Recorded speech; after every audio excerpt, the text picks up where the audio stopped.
Hello YouTube. Today, boys and girls, we're going to be taking a break from the usual content. We're going to be talking about cars, more specifically forced air induction in cars with turbos, because turbos in my opinion are way cooler than superchargers. If you would like to see a video on superchargers, be sure to drop a comment and I'll get to it eventually. Well, why are we talking about cars? Well, it's because 1. I like cars, 2. I'm tired of editing FPS games, and 3. I have a chemistry project to do. Which is why I'm going to be explaining the turbos and the turbo setups in cars with the gas laws of chemistry. First, we'll start with how an NA engine works, or a naturally aspirated engine. This means that the air is simply sucked straight into the engine with no extra coolant or steps to make the air more dense. So, how does this actually work? Well, the air is sucked in the engine through atmospheric pressure.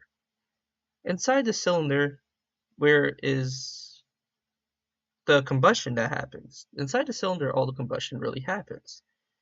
And there is a vacant space, a vacuum. When the piston in the engine goes down, that vacuum is left behind and has lower atmospheric pressure than the world around it.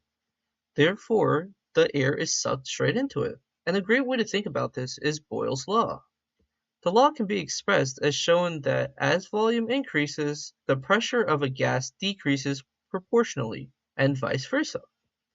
So, as the piston goes down, there is more volume, therefore less pressure in the cylinder, which means we should have less pressure than the outside world, and when the intake valves open, air from the outside is naturally sucked into the cylinder by the pressure difference.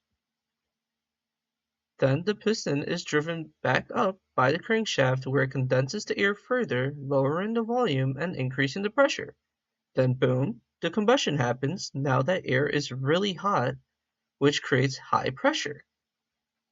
This way of creating pressure can be explained by Charles's law, which states as absolute temperature increases, the volume of a gas also increases in proportion. For anyone who's taken general chemistry like me, specifically Gen Chem 1, you will recognize this as Gay-Lussac's law. So now that the temperature is high, the pressure is too, and when we open the exhaust valve, all the air forces its way out through the exhaust system. Now that we understand that, we can talk about my favorite forced induction, turbochargers. I mean, hear that turbo sound. It's like its own instrument. It's heavenly.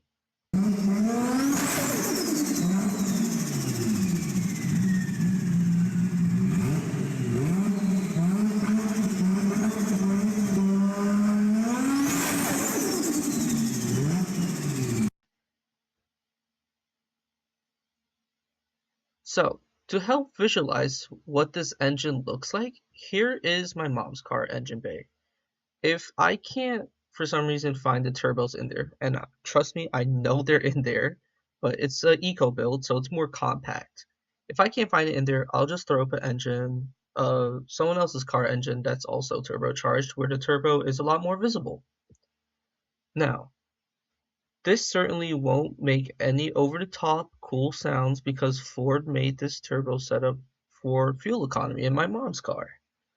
But I'll go back to the image of a setup that's for power. Now, the difference between an eco turbo setup and a power build is actually rather simple.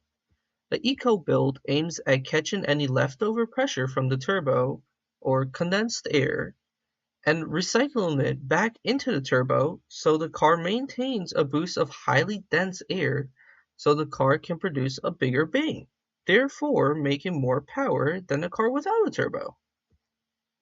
Now, the fun turbo builds are power builds. Now we are talking big jump in horsepowers. These builds force dense air into the engine so more fits in there, so we get that big bang similar to an eco setup. But the power build doesn't really care about the whole recycling, and that's like the only difference.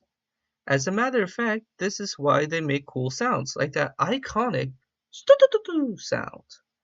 And I'm gonna nerd the explanation out. No, actually, we'll save you the trouble. I'm not gonna nerd the explanation. I'll give it to you as simple as possible. It still kinda sounds nerdy, but bear with me here. Trust. When you have a turbo, it builds pressure in the intake manifold, where the air is sent into the engine. When you have the throttle pushed down, it opens a valve to let the air in, and when you let go of that throttle, it does the exact opposite and closes the valve, preventing the air from entering. And that air needs somewhere to go because at this point it's high pressure and trying to escape. And later on in the video, we'll also explain that it's cold, despite it going through a turbo.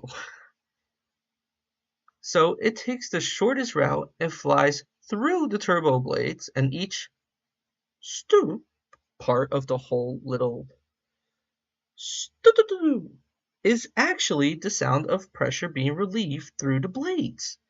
It's literally the sound of high pressure and highly dense cold air being chopped up.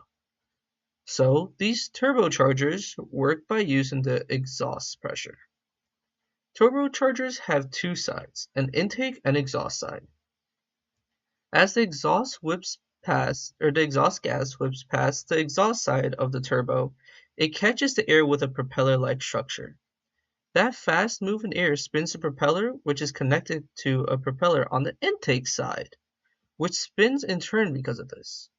This intake side, now using the momentum of the propeller, spins really fast, actually faster than any car engine usually does, which is why they tend to have a shorter lifespan than a car engine.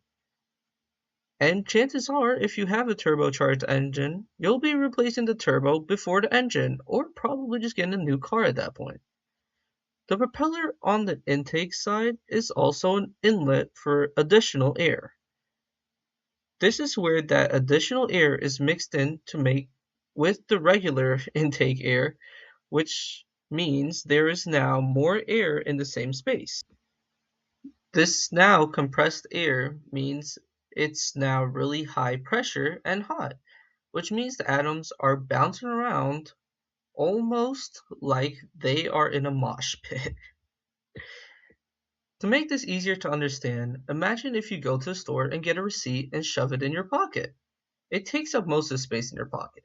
Now, if you take another receipt and also shove it in your pocket, similar to how a turbo takes air and compresses it, now you have much more receipt in your pocket than your pocket had before, but it's overflowing and trying to flow out. That's how a turbo works. Now we figured out how to pressurize the air by just pushing more in. But that's not what we want. We actually want dense air. So the turbo did its part. Now we have more air going into the engine because it's pressurized, but there's also more air molecules in there, so it's a little bit more dense. But that pressure becomes dangerous for the engine, and in turn, that engine being so dangerous can harm you because it could just randomly explode if you don't know what you're doing. So this is why we must cool the air, lowering the pressure, but increasing the density. And that's what we want. So this is why we send this high pressure air through an intercooler. Basically, this cools the air down and increases the density. To summarize this process to make it much more simple, the turbo takes the regular intake air and uses the inlet and propeller it has to compress and add more air into the regular intake air, therefore squeezing air into the same space. It's just a bunch more air in the same space than there would have been naturally. Now we send it to an intercooler to further add to the density and get it to a safe pressure because now we've cooled it down. So there's less pressure and the air is much more dense. So now we have more oxygen to react with the car gas. Now, if you don't understand that perfectly, I know just how to fix it.